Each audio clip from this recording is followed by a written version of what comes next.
깊은 산속, 고즈넉한 암자. 바람소리만이 귓가를 스치는 이곳에 108배를 하러 갔던 그날을 저는 아직도 생생하게 기억합니다. 번잡한 도시 생활에 지쳐 몸도 마음도 너덜너덜해진 채로 그저 모든 것을 내려놓고 싶다는 간절한 마음 하나로 발걸음을 옮겼죠. 스님들이 생활하시는 곳이라 해서 금욕적인 분위기일 거라고만 생각했습니다. 그런데 그곳에서 저의 오랜 금욕은 물론 한때 잊고 지냈던 성욕마저 깨어나는 놀라운 경험을 하게 될 줄은 꿈에도 몰랐습니다. 제가 그때 108배를 하러 간 건 정말 단순한 이유에서였습니다. 그동안 쌓인 스트레스와 복잡한 생각들을 잠시나마 잊고 싶었던 거죠. 인터넷 검색을 통해 우연히 알게 된 이 암자는 외진 곳에 있어 찾아가는 길부터가 순탄치 않았습니다. 버스에서 내려 한참을 걸어 올라가는 동안 저는 속세의 모든 시름을 털어내고 새로운 사람이 되어 돌아오리라 다짐했습니다. 암자에 도착했을 때 해는 이미 산등성이 너머로 기울고 있었습니다. 은은한 종소리가 저녁 공기를 가르고 퍼져나갔고 저는 숙소로 안내받았습니다. 작은 방에는 이불 한 채와 나무로 된 경탁이 전부였지만 왠지 모르게 마음이 편안해졌습니다. 창밖으로는 이름 모를 새들의 지저귐과 계곡물에 흐르는 소리가 들려왔습니다. 도시의 소음과는 전혀 다른 자연 그대로의 소리들이었습니다. 이런 고요함 속에서 오랜만에 진정한 휴식을 취할 수 있을 거라는 기대감이 부풀어 올랐습니다. 저녁 공양을 마치고 스님들의 법회에 참석했습니다. 고요한 분위기 속에서 스님들의 목소리는 잔잔한 물결처럼 제 마음을 어루만져 주었습니다. 법문 중 스님께서는 욕망에 대한 이야기를 하셨습니다. 불교에서는 욕망을 완전히 부정적으로 보지 않지만 수행의 목표인 생사윤회에서 벗어나는데 장애가 된다고 봅니다. 출가자의 경우 감각적 욕망의 뜻을 두는 것 자체가 출가의 목적에 부합하지 않기 때문에 성욕을 금하는 계율이 있다고 설명해 주셨습니다. 그때는 그 말씀이 무슨 의미인지 정확히 이해하지 못했습니다. 그저 고개를 끄덕이며 경청할 뿐이었죠. 스님은 또한 성욕을 억지로 참는 것은 스트레스를 유발하고 폭발할 경우 더 큰 문제를 야기할 수 있다고 강조하셨습니다. 중요한 것은 욕망을 알아차리기와 지켜보기를 통해 욕구가 점점 사라지는 경험을 하는 것이라고요. 욕심에 무조건 따라갔을 때 자신에게 손해라는 것을 자각하는 것이 중요하며 욕망으로부터 자유로워지는 것이 가장 좋지만 모든 욕망이 나쁜 것은 아니라고 덧붙였습니다. 그 말씀들이 제 마음속에 깊이 새겨졌습니다. 다음 날 아침 일찍 일어나 108배를 시작했습니다. 절하는 방법은 이미 인터넷에서 찾아보고 왔지만 실제로 해보니 생각보다 훨씬 힘들었습니다. 무릎은 아파오고 이마에서는 땀이 비 오듯 흘러내렸습니다. 하지만 이상하게도 멈추고 싶다는 생각은 들지 않았습니다. 한 배 한 배 절을 올릴 때마다 제 안에 억눌려 있던 감정들이 하나둘씩 떠올랐습니다. 과거의 후회, 미래에 대한 불안, 그리고 저를 짓누르던 모든 압박감들이었죠. 마치 오랜 시간 굳어있던 몸과 마음의 매듭이 하나씩 풀리는 듯한 느낌이었습니다. 숨이 턱까지 차오르고 다리는 후들거렸지만 묘한 희열감이 저를 감쌌습니다. 그렇게 몇십 배를 했을까 갑자기 제 몸이 뜨거워지는 것을 느꼈습니다. 단순히 운동을 해서 나는 땀이 아니었습니다. 마치 온몸의 세포 하나하나가 깨어나는 듯한 강렬하고 낯선 기분이었습니다. 땀으로 젖은 옷이 몸에 착 달라붙었고 숨은 가빠졌지만 묘한 흥분감이 온몸을 휘감았습니다. 그때였습니다. 제 시야에 들어온 것은 절을 하고 있는 한 젊은 스님의 뒷모습이었습니다. 그는 저보다 훨씬 익숙하고 유려한 자세로 절을 하고 있었습니다. 그의 움직임은 마치 한 폭의 그림 같았습니다. 절도 있으면서도 부드럽게 이어지는 몸놀림, 검은색 승복이 만들어내는 자연스러운 주름들, 그리고 절을 할 때마다 느껴지는 그의 탄탄한 어깨선과 다부진 뒷모습은 왠지 모르게 제 시선을 사로잡았습니다. 저는 잠시 절을 멈추고 그의 뒷모습을 넋 놓고 바라보았습니다. 이게 무슨 감정이지? 저 스스로도 이해할 수 없었습니다. 저는 나이가 꽤 있는 중년 여성이고 스님은 젊은 남자였습니다. 게다가 이곳은 수행의 장이 아닌가요? 그런데도 제 심장은 주체할 수 없이 두근거렸습니다. 쿵, 쿵, 쿵. 마치 사춘기 소녀처럼요. 제 시선이 느껴졌는지 그 젊은 스님이 절을 마치고 몸을 돌렸습니다. 순간 그의 시선이 저에게 닿았습니다. 그는 저를 보며 살짝 미소 지었습니다. 그 미소에 저는 얼굴이 화끈거리는 것을 느꼈습니다. 마치 들킨 아이처럼요. 어색하게 시선을 피했지만 제 안에서는 알 수 없는 불길이 피어오르는 것 같았습니다. 그 불길은 점차 뜨거워져 제 온몸으로 퍼져나갔습니다. 그날 108배를 마쳤을 때 저는 육체적으로는 지쳤지만 정신적으로는 묘한 활력을 얻은 듯 했습니다. 그리고 제 안에서 오랫동안 잠들어 있던 무언가가 깨어났다는 것을 분명히 느꼈습니다. 그 젊은 스님과의 짧은 눈맞춤 때문이었을까요? 아니면 108배를 하며 제 몸과 마음이 한계에 다다랐을 때 경험한 낯선 감각 때문이었을까요? 저는 혼란스러웠지만 동시에 어딘가 모르게 설레었습니다. 마치 금기된 과일을 맛본 듯한 기분이었습니다. 점심 공양 시간에도 저는 그 젊은 스님을 의식했습니다. 그는 말없이 자신의 공양을 드셨고 다른 스님들과 별다른 대화도 나누지 않았습니다. 저는 힐끗힐끗 그를 쳐다보며 저의 이 낯선 감정이 대체 무엇인지 끊임없이 자문했습니다. 불교에서 성욕을 금하는 것은 출가의 목적에 부합하지 않기 때문이라고 했던 스님의 법문이 떠올랐습니다. 그렇지, 이건 잘못된 감정이야. 당장 이런 생각을 멈춰야 해. 스스로에게 되뇌었지만 제 마음은 뜻대로 되지 않았습니다. 억지로 밀어내려 할수록 오히려 그 감정은 더욱 선명해지는 듯 했습니다. 마치 늪에 빠진 것처럼요. 오후에는 암자 주변을 산책했습니다. 맑은 공기를 마시며 걷는 동안 저는 제 안의 욕망에 대해 깊이 생각해 보았습니다. 오랫동안 잊고 지냈던, 아니 애써 외면하고 살았던 저의 여성으로서의 욕망이었습니다.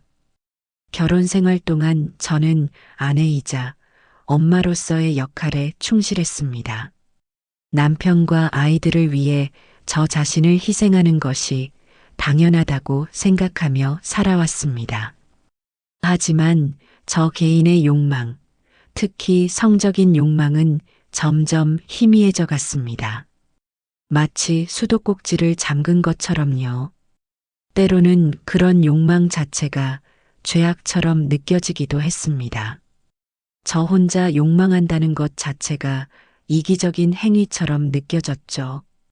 그런데 이곳에서 그것도 스님을 보며 이런 감정을 느끼다니 저는 혼란스러웠지만 동시에 저 스스로에게 솔직해질 필요를 느꼈습니다.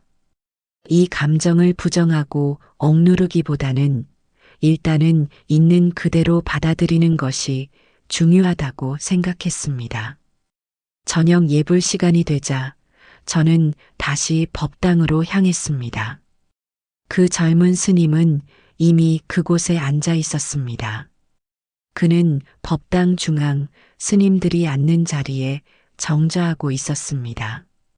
저는 그에게서 최대한 멀리 떨어진 곳 법당의 가장자리 쪽에 앉으려고 노력했지만 왠지 모르게 그의 존재가 강력하게 느껴졌습니다. 마치 자석처럼 제 시선을 잡아끄는 듯 했습니다. 예불이 시작되고 스님들의 연불 소리가 법당을 가득 채웠습니다. 저는 눈을 감고 소리에 집중하려고 애썼습니다. 하지만 자꾸만 제 마음은 다른 곳으로 향했습니다. 제 눈꺼풀 안쪽에는 그 젊은 스님의 잔상이 아른거렸습니다. 그때 법당 안의 향 냄새가 유난히 강렬하게 느껴졌습니다. 묘하게도 그 냄새는 저의 감각을 더욱 예민하게 만들었습니다. 달콤하면서도 알싸한 향이 폐부 깊숙이 스며들며 저의 모든 감각을 깨우는 듯 했습니다. 땀을 흘리며 절을 하던 낮의 기억, 그리고 그 젊은 스님의 뒷모습이 자꾸만 떠올랐습니다. 제 몸의 세포 하나하나가 그 기억에 반응하는 듯 했습니다. 밤이 깊어지고 저는 숙소로 돌아왔습니다. 잠자리에 누웠지만 쉽게 잠이 오지 않았습니다. 낮에 느꼈던 그 낯선 감정들이 제 안을 휘젓고 다녔습니다. 억지로 눈을 감아도 제 머릿속에는 그 젊은 스님의 얼굴과 미소, 그리고 그의 움직임이 생생하게 그려졌습니다. 저는 스스로에게 물었습니다. 이게 정말 내가 그동안 억눌러왔던 욕망일까? 아니면 그저 일탈을 꿈꾸는 한순간의 충동일까? 헷갈렸습니다. 하지만 한 가지 확실한 것은 제 삶에 다시 이런 감정이 찾아왔다는 사실 자체가 놀라웠다는 것입니다. 저는 이불을 뒤척이며 밤을 지새웠습니다. 왠지 모르게 잠을 자는 것이 아깝다는 생각마저 들었습니다. 이런 감정을 느끼는 것 자체가 오랜만이었으니까요. 다음 날 아침 저는 다시 108배를 시작했습니다. 어제보다 몸은 가벼웠지만 마음은 더욱 복잡했습니다. 그 젊은 스님은 오늘도 그곳에서 절을 하고 있었습니다. 그는 마치 어제와 똑같은 자리에 똑같은 자세로 절을 하고 있었습니다. 저는 그를 의식하지 않으려 애썼지만 제 시선은 자꾸만 그에게로 향했습니다. 절을 하는 동안 저는 문득 스님의 법문이 다시 떠올랐습니다. 욕망을 억지로 참는 것은 스트레스를 유발하고 폭발할 경우 더 큰 문제를 야기할 수 있다는 말씀이었습니다. 중요한 것은 욕망을 알아차리고 지켜보는 것이라고요. 저는 제 안의 감정들을 애써 밀어내기보다는 그저 가만히 지켜보기로 했습니다. 마치 거울을 보듯 제 안에 일어나는 모든 감정들을 솔직하게 마주하기로 한 것입니다. 젊은 스님의 움직임 하나하나, 그의 숨소리까지도 제 안으로 들어오는 것을 느꼈습니다. 묘하게도 그 순간 제 안에 있던 욕망의 불길은 더욱 거세지는 듯 했습니다. 그의 승복 아래로 드러나는 다부진 몸, 절을 할 때마다 움직이는 근육들이 제 눈에 들어왔습니다. 마치 조각상처럼 완벽해 보였습니다. 이게 나다. 이런 욕망을 가진 것이 나다. 스스로에게 인정하는 순간 왠지 모르게 해방감을 느꼈습니다. 오랫동안 짓눌려 있던 무거운 돌덩이가 가슴에서 떨어져 나가는 듯 했습니다. 모든 절을 마치고 그 젊은 스님은 저보다 먼저 자리에서 일어났습니다. 그는 법당을 나가기 전 저에게 다시 한번 시선을 주었습니다. 그리고 어제와 같은 옅은 미소를 지어 보였습니다. 그 미소에는 어떠한 음흉함도 계산적인 의도도 담겨 있지 않았습니다. 그저 당신을 알아본다는 듯한 혹은 당신의 마음을 이해한다는 듯한 따뜻한 미소였습니다. 저는 그 미소에 왠지 모르게 위로를 받았습니다. 말로 표현할 수 없는 편안함이 제 마음을 감쌌습니다. 점심 공양 후 저는 암자를 떠날 준비를 했습니다. 떠나기 전 주지 스님께 인사를 드렸습니다. 주지 스님께서는 제가 무엇을 얻어가는지 아시는 듯한 미소를 지으셨습니다. 스님께서는 제게 작은 염주를 건네주시며 말씀하셨습니다. 욕망은 우리가 살아있다는 증거입니다. 그것을 무조건 없애려 하기보다 어떻게 바라보고 다스리느냐가 중요합니다. 그 염주를 보며 스스로를 알아차리십시오. 이 염주가 당신의 길잡이가 되어줄 것이라고 덧붙이셨습니다. 저는 스님의 말씀에 고개를 끄덕였습니다. 암자를 내려오는 길, 제 발걸음은 한결 가벼웠습니다. 마치 묵은 짐을 덜어낸 듯한 기분이었습니다. 여전히 제 안에는 그 젊은 스님에게서 느꼈던 낯선 감정의 여운이 남아 있었습니다.